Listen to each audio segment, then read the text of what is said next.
দর্শক, এই মুহূর্তে চামড়ার বাজার পরিস্থিতি জানাতে যশোর থেকে যোগ দিচ্ছেন সহকর্মী তৌহিদুর রহমান। তৌহিদ, এবারে লবণযুক্ত এবং লবণ ছাড়া দুই ধরনের চামড়া নিয়েই কিন্তু দুই ধরনের চামড়ারই আসলে ন্যায্য দাম নিয়ে একটা অভিযোগ ছিল ব্যবসায়ীদের। তো কি দেখছেন বাজার পরিস্থিতি, আমাদেরকে জানাবেন। সাদিয়া, মূলত যশোরে যে কুরবানির চামড়া সেটা ব্যবসায়ীরা কিন্তু ইতিমধ্যে তৃণমূল যারা কাজ করেছেন, মৌসুমী ব্যবসায়ী এবং যারা কুরবানি দিয়েছেন তাদের কাছ থেকে চামড়া কিন্তু ইতিমধ্যে সংগ্রহ করে নিয়েছেন এবং ঈদের দিন এই যশোরের রাজারহাটে এখানে অনির্ধারিত হলেও একটি হাট বসেছিল।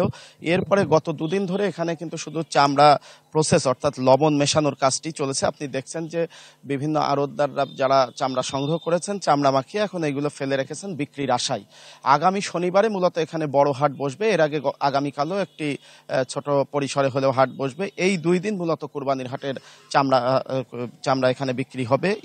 এই দুই দিনেই বোঝা যাবে যে কি দামে এখানে বিক্রি হচ্ছে। তবে যারা কুরবানি করেছেন এবং লিল্লা বোটিংগুলো থেকে চামড়া সংগ্রহ সম্পন্ন করেছে সেসব জায়গা থেকে 200 থেকে 700 টাকা পর্যন্ত এখানকার ব্যবসায়ীরা চামড়া কিনেছেন বলে আমরা জানতে পেরেছি এবং সেই কেনা চামড়াও কিন্তু অনেকগুলি নষ্ট হয়ে গেছে এবং এর কারণ হিসেবে ব্যবসায়ীরা বলছেন যে লবণের সংকট এবং শ্রমিকের মূল্য, এই মিলিয়ে তারা শ্রমিক ঠিকমতো পাননি এবং কাজ করতে না পারার কারণে কেনা চামড়াও কিছুটা নষ্ট হয়ে গেছে। অর্থাৎ গতবারের থেকে এবার কম দামে তাদেরকে চামড়া বিক্রি করতে হচ্ছে। একই সাথে চামড়া নষ্ট হয়ে গেছে, অর্থাৎ তারা যে লাভের আশা করছিলেন সেটা কতটুকু হবে সেটা নিয়ে তাদের মধ্যে শঙ্কাই থেকে গেছে।